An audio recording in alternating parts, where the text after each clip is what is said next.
Y ahí tenés dos, tenés Windows y Mac OS X, sí. Es Windows nativo. Es decir, es Windows de veras, no es máquina virtual. La experiencia me marcó que con máquina virtual, cuando uno empieza a manejar hardware, como por ejemplo para este tipo de aplicaciones, puede haber problemas. Sí. Es tan complicado como cuando arranca la máquina tener apretada la tecla Alt. No, realmente es... Y el Mac OS X es un viaje de ida. Una caja automática. Sí. Sí, sí. Bueno, vamos a hablar un poco de repertorio de instrucciones, pero esto lo vamos a ver rápido y sin entrar demasiado en detalles porque no es el objetivo. Queremos conocer el objetivo del curso es conocer la arquitectura. Creo que más o menos estamos viendo, entrando en el detalle de los porqueses de tantas cosas. Este es el repertorio básico de instrucciones, en el cual vemos las instrucciones tradicionales, aritméticas, lógicas, de toma de decisiones, como branches, branch and link, comparaciones, etc. Y sobre la derecha vemos las instrucciones que son propias y exclusivas de Thumb2. Desde el punto de vista genérico, no hay ninguna diferencia importante entre Cortex y los micros predecesores en cuanto al repertorio de instrucciones. Siempre teniendo en cuenta de que hacemos mucho hincapié en que la arquitectura es de tipo REST. Los registros, ya los mencionamos, son 16, de los cuales tenemos duplicados el stack pointer. Y acá aparece la sigla definitoria que es Master Stack Pointer y Process Stack Pointer. Master es el que tendrá el sistema operativo y Process es el que tendrá la aplicación del usuario.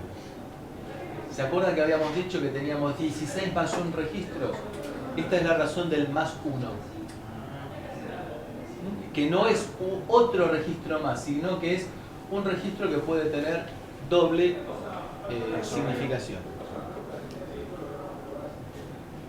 En nuestro caso, vamos a admitir de que puede haber instrucciones que requieran 3 campos, 2 para operandos y 1 para resultados. Podrá haber instrucciones que requieran 2 campos, por ejemplo comparación, y podrá haber instrucciones que requieran un campo para variables, que puede llegar a ser, por ejemplo, el complemento de un registro. El negate de un registro, que es el complemento a uno. No puede haber direcciones dentro del código de operación por las restricciones que planteamos desde el primer momento. Tenemos 32 bits en el cual tiene que caber todo. La sintaxis es, como dijimos, en árabe o hebreo, de derecha a izquierda, salvo casos muy específicos en los cuales el propio contexto marca de que se rompe esa regla, como ayer cuando hablábamos del store. Acá está todo clarito, creo que no tenemos que decir nada más, está todo. Pasamos a la siguiente. ¿Qué es lo que vemos ahí recuadrado en rojo sobre fondo blanco? Conjunción de colores que me gusta mucho. Los 4 bits más significativos son las condiciones. Tendré la posibilidad de elaborar hasta 16 condiciones distintas, en las cuales hay que tener un poco de cuidado porque en las versiones primeras de ARM había una condición que era medio rara. Porque tenemos branch if carry, branch if not carry, branch if greater, branch if lower, es decir, condiciones signadas, condiciones no signadas, branch always, y había una instrucción que era branch never. Digamos, me parece, es una forma sofisticada de hacer un no operation. Lo cual tengo montones de formas de hacerlo. Un OR de una variable consigo misma, por ejemplo. Luego vienen los modificadores que estuvimos diciendo. Fíjense que los códigos de operación son pocos bits. ven donde dice opcode, Sí. los códigos de operación son pocos bits, lo cual va muy bien en sintonía con el concepto de RISC. Y después tendremos un montón de modificadores que le van a dar el sabor particular al código de operación. Tendremos, oh, miren, una S. Como por ejemplo para hacer el add con cambio de flags en la operación. Que ese mismo bit puede ser también una L. Pensémoslo. ¿Es un branch o es un add? No tengo branch and add o add and branch. Con lo cual, el mismo bit, de acuerdo con el contexto, va a ser cambiame los flags o saltar, link. Saltar y guardar el contenido en el link register. Pero ¿cuál es la idea importante acá? La idea importante es que tengo todo un conjunto de bits modificadores del código de operación. Los códigos de operación son pocos. Pero sí lo importante es que después voy a poder definir campos que me quedan libres para meter operandos. No teman, lo resolvemos esto que dije recién antes del almuerzo. No sea cosa que después los chicos no me coman. Nene, no me comes nada. ¿Por qué? Porque no sé qué es esto de los campos que me quedan reservados para los operandos. Aquí el compilador tendrá en cuenta, de acuerdo con el contexto de la instrucción que quiero hacer, los bits que me quedan libres para meter operandos. Por ejemplo, un caso bien claro, branch. Yo dije que el branch tengo que poner en los 32 bits, es muy buena esa competencia.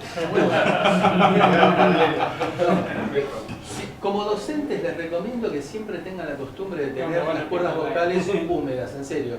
Por eso que ayer pedí agua. Es la única forma de mantener la voz hasta el final de la clase. Y una rodilla seguido de clase. Claro, 5 días seguidos. Anda bien el programa acá. Es bueno este lugar. Es bueno este lugar. Y después lo del fondo pueden traer champán si quieren. No hay problema. El caso del branch. Dijimos nosotros que el branch va a tener condiciones, claro, desde branch if carry clear, branch if carry set, branch if lower. Bien, condiciones. El código de operación son en realidad 3 bits. Luego me vendrá, en este caso, la opción de link y me quedan, fíjense ustedes, acá 24 bits libres. Gasté 8 bits. Condición 4 bits, código de operación 3, link. 8 bits. Me quedan 24 bits. ¿Para qué? Para que yo meta ahí la dirección a la cual quiero saltar en forma relativa al valor actual del contador del programa. Yo digo siempre que hay ciertas cosas que los sajones las hacen los viernes a la tarde, cuando le empezaron a dar a la Miller. Porque hasta ahora hemos hablado siempre de bytes. Bueno, no. El offset que aparece ahí en 24 bits son palabras. Es decir, ese valor que pongo ahí se multiplica por 4. ¿Por qué? Porque le habían dado al trago. Tipo de direccionamiento byte, ¿qué sirve eso? Es que hasta ahora había sido siempre, todo habíamos hablado a nivel de bytes, aquí se habla a nivel de palabras. Pero bueno, se dan cuenta que en base al contexto, al haber visto el branch, automáticamente el compilador va a reservar 24 bits para que colocar la dirección a la cual quiero saltar relativa al estado del contador del programa. A su vez, también tendré la posibilidad de efectuar operaciones indicando si voy a trabajar a nivel de word o nivel de byte.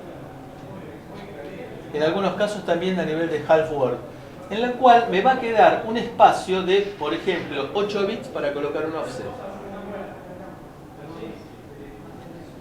Puede haber casos en los cuales el segundo operando, de acuerdo con el contexto, por ejemplo, yo puedo sumar un registro, sumarle uno y guardarlo en otro registro, para lo cual necesito solamente 2 operandos. Y me queda como offset 12 bits. Entonces el compilador tendrá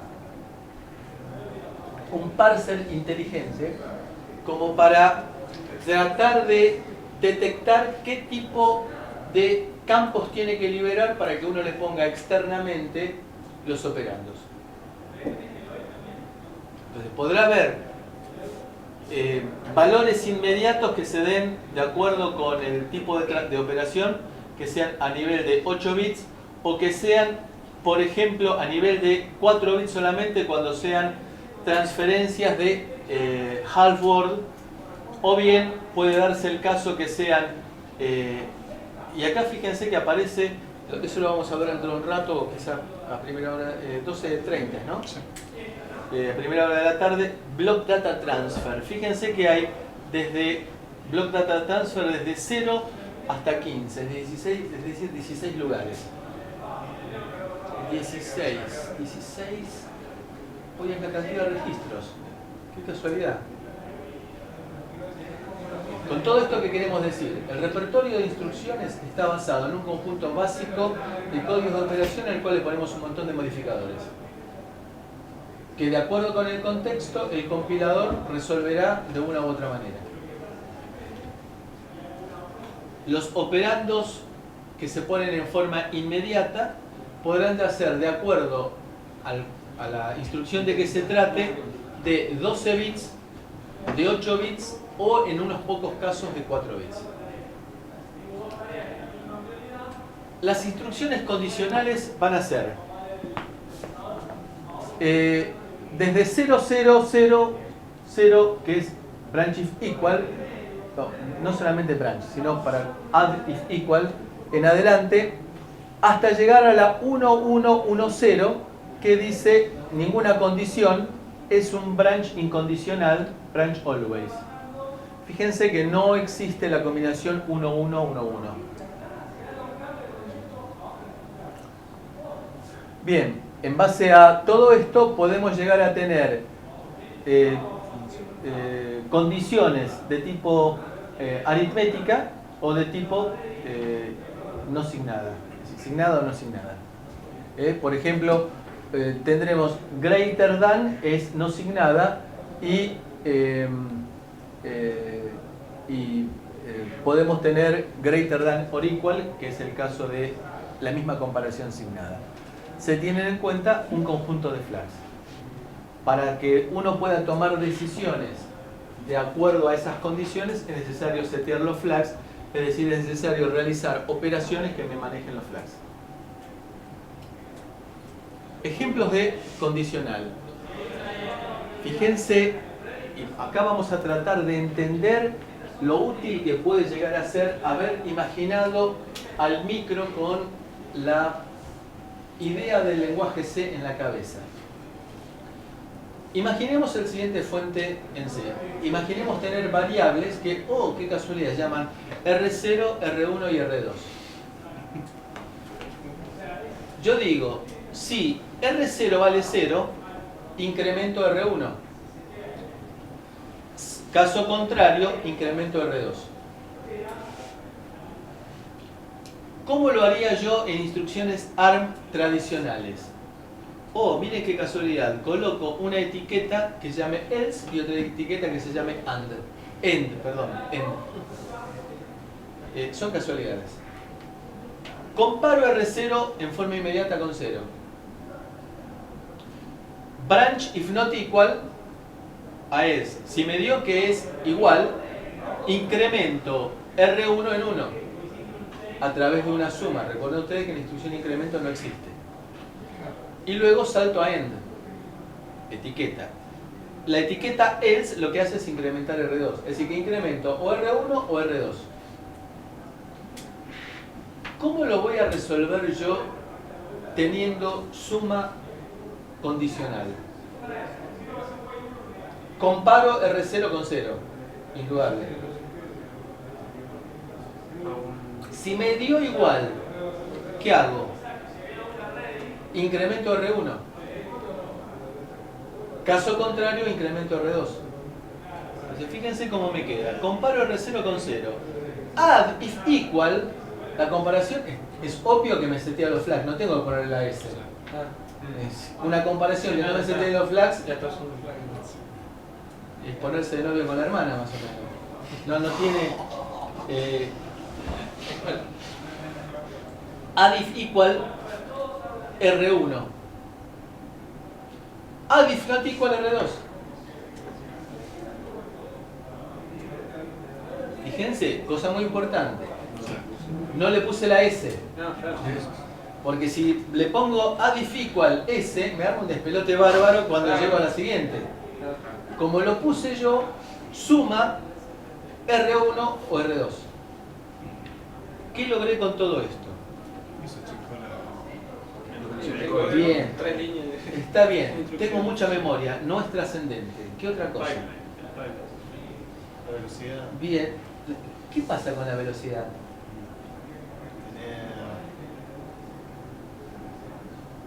Ejecutada, o sea, en 3 ciclos. En 3 ciclos es ejecutable. Está bien, ejecuto en 3 ciclos, pero siempre en 3 ciclos. Eso es lo importante.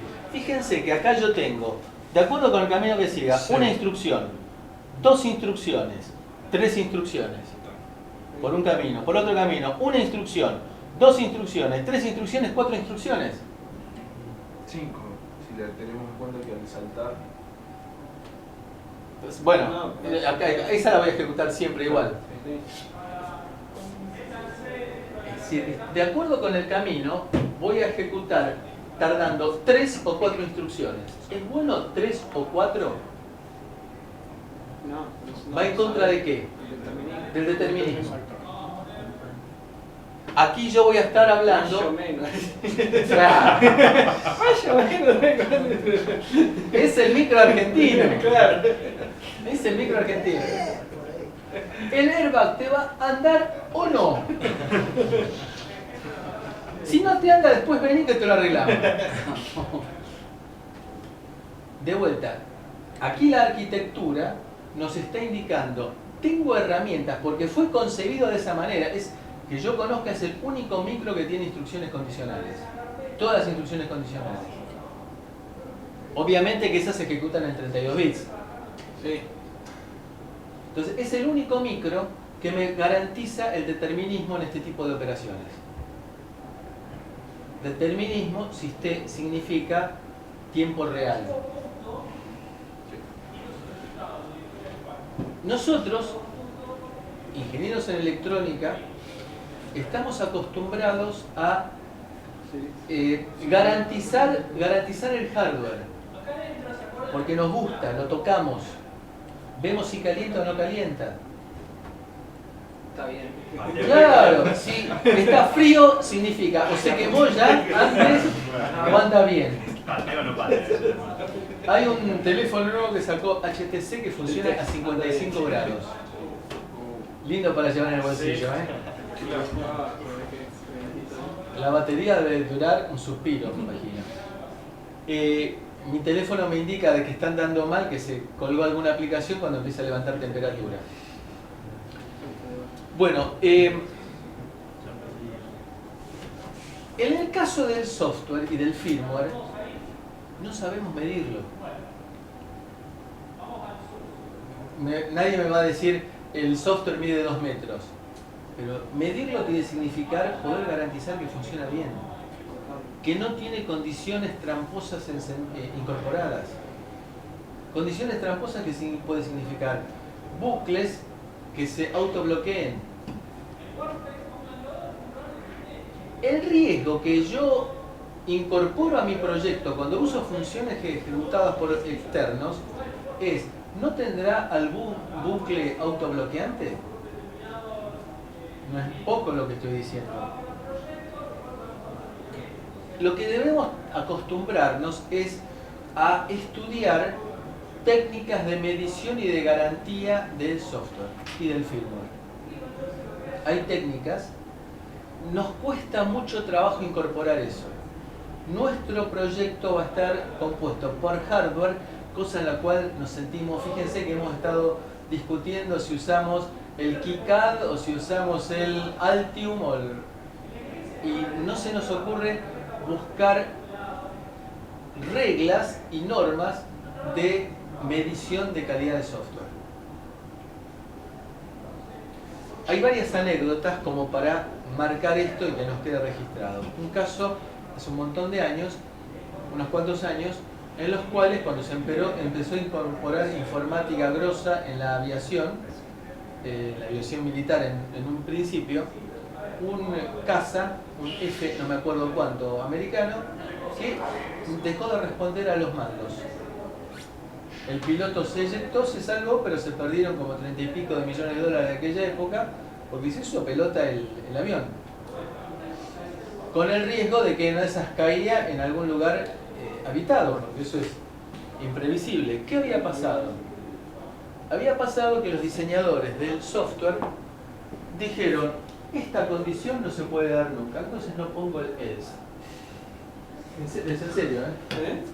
Sí, sí, hay muchos casos de ese tipo. Había un if then else. Sí. El else no lo pusieron porque esa condición no se podía dar nunca. Se dio. Entró en una zona que no estaba prevista en el programa, se fue a los caños. ¿Ustedes se acuerdan? Y se la dio. Y se la dio.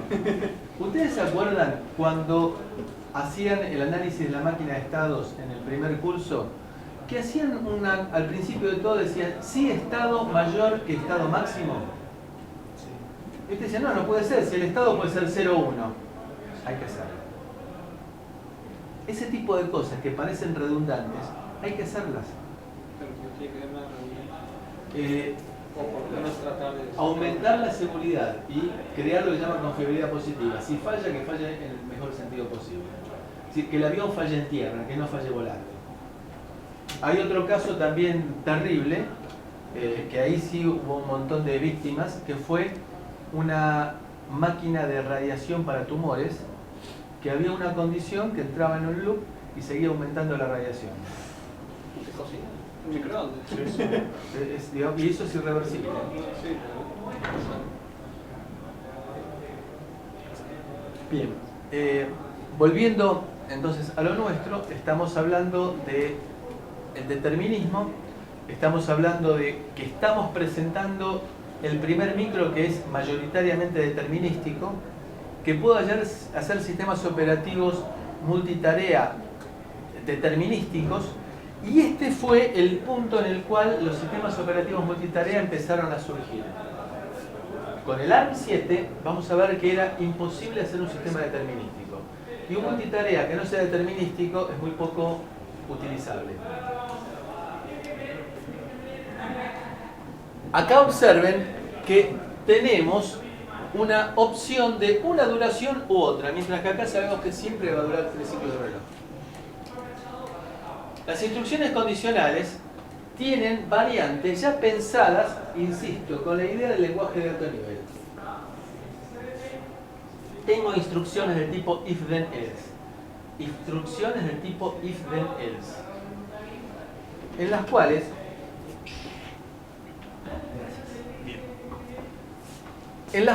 por ejemplo, if, la i esta es if. Acá la t esta quiere significar then o true, verdadero. True, true, de else, true, referida al flag de igual. No es flag de igual, es el flag de 0. Pero la condición de igual. Tendré una instrucción que será, la instrucción 1 será move, la instrucción 2 será add, la instrucción 3 será sub, la instrucción 4 será or. repito, la instrucción 1 será move, la instrucción 2 será add, la instrucción 3 será sub, la instrucción 4 será or. La ventaja que tendría el cañón en este momento es que yo podría escribir en el pizarrón con el marcador. Acá no me animo. Le pasamos alcohol después. O tetracloruro le pasamos. La esponjita. Fíjense que lo que me hace automáticamente cuando se encuentra esto, el micro, es ejecutar move. La condición era then, por lo tanto es en la positiva, equal. Move if equal. La segunda es then, con lo cual dije que la instrucción era add. Me pone add if equal. La tercera instrucción era sub, pero yo le puse else, la condición negada. Entonces me pone sub if not equal. Y por último, la última instrucción era or. Se encuentra con la versión aseverada, sí. Entonces me pone or if equal. Acá lo que me aparece, el equal, equal, not equal e equal, están referidas a la condición que puse, equal, y a los indicadores que yo puse en la condición de if. De vuelta, pensado con el C en la cabeza del micro. Puedo utilizar cualquier instrucción de las normales que de acuerdo con lo que yo ponga allí, es decir, fíjense, puedo tener una función en la cual la invocaré pasándole un if-then con distintos operandos.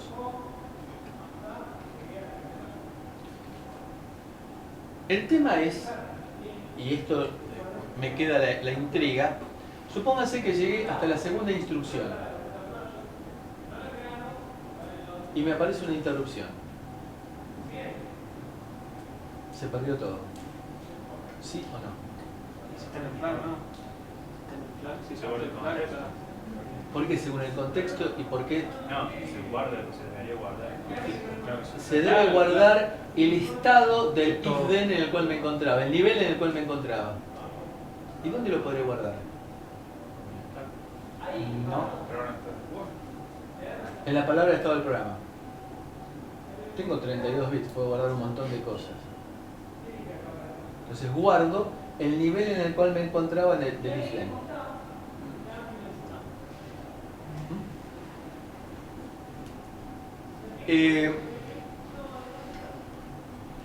Las instrucciones de 16 bits no afectan, así en bloque, no afectan los flags.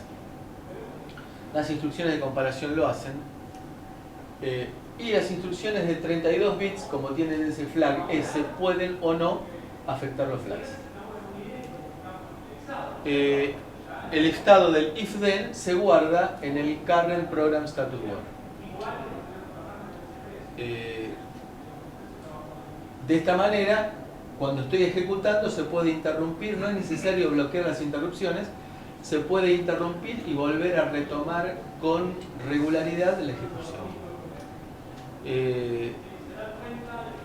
Lo que no puedo poner ahí en el medio, porque se llama un despelote bárbaro, son branches. Por razones bastante obvias. ¿Qué me pasa con las operaciones que vengan después del branch? Bien. Instrucciones. Rápido planteamos. Casi todas las instrucciones se ejecutan en un ciclo de reloj. Hay excepciones, ¿como qué? Como los branches o como los casos de las variables no alineadas. Tenemos modos de direccionamiento simples, es una arquitectura muy sencilla, basada en la secuencialidad de las instrucciones. Es decir, una instrucción compleja la descompongo en múltiples instrucciones simples. El procesamiento de datos se hace entre registros, no contra memoria. Y tengo en la unidad aritmética lógica un shifter. Esto está heredado de los DCPs. Los DCPs tienen un barrel shifter, justamente para hacer lo mismo que estamos haciendo acá. Y de esta manera me permite efectuar instrucciones bastante llamativas empleando este shifter. Fíjense que el shifter me va a resultar útil cuando yo quiera apuntar a variables de tipo, a la cuarta variable de tipo word que está por adelante, donde estoy ahora apuntando, tomando el índice de la variable por delante y multiplicándolo por 4. Si las variables son de tipo word, o sea 4 bytes. Y eso lo puedo llegar a hacer en un solo ciclo de reloj, tomando el índice de la variable y desplazándolo en dos lugares a la izquierda, multiplico por 4. Y no tengo que perder tiempo en primero multiplicar por 4 y después sumarle al puntero. Y después me aparece una cosa que realmente es llamativa. Carga y almacenamiento de múltiples registros para maximizar el rendimiento de datos. Eso también el sábado tírenlo como consigna. Seguramente va a producir desconcierto y después dice, ¿pero sabés lo que es el branch especulativo? Bien, este es el criterio. Tenemos el primer operando, el segundo operando que pasa por el barrel shifter y va a la unidad aritmético-lógica. El barrel shifter puede actuar como barrel shifter o puede llegar a actuar directamente como registro de transferencias, y lo que entra sale. Es decir, yo puedo sumar, si quiero, el Oper 1 y el Oper 2 directamente, o puedo sumar el Oper 1 más el Oper 2, no, gracias. El Oper 2 rotado en dos lugares a la izquierda. El Oper 2 puede ser rotado en, fíjense, hasta 5 lugares no signado. 5, qué número raro 5. ¿Por qué será 5?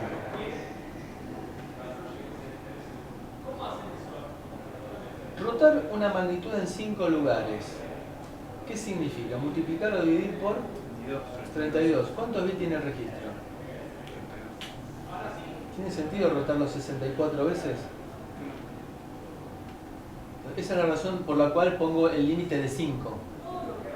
En realidad me toma los 5 bits menos significativos. Puedo escribir lo que yo quiera. Le da vuelta a los 5 bits menos significativos. Puedo usar entonces, si quiero, rotar usando un valor inmediato, que lo incorporo en esos pedacitos que me aparecían del código de operación a la derecha, o puedo rotar una cantidad de datos, una cantidad de veces dada por un registro, en lo cual indico de qué registro se trata. Y lo puedo usar en todo esto para multiplicar por una constante, es decir, por un valor multiplicado por 2 a la n. El segundo operando también puede ser un valor inmediato en el rango 0 a 255, 8 bits, rotado a la derecha un número par de posiciones, o bien esto nos permite a nosotros apuntar a variables de 32 bits. Esta es la idea. Ahí tengo 12 bits, de los cuales 4 los utilizo para indicar la cantidad de rotaciones que puedo llegar a realizar, y luego aparece el valor en forma inmediata. Y eso actúa a nivel del shifter. ¿Preguntas? Bien, seguimos. Luego, si este es el horario del... Cada 2 es el... Sí. Bueno.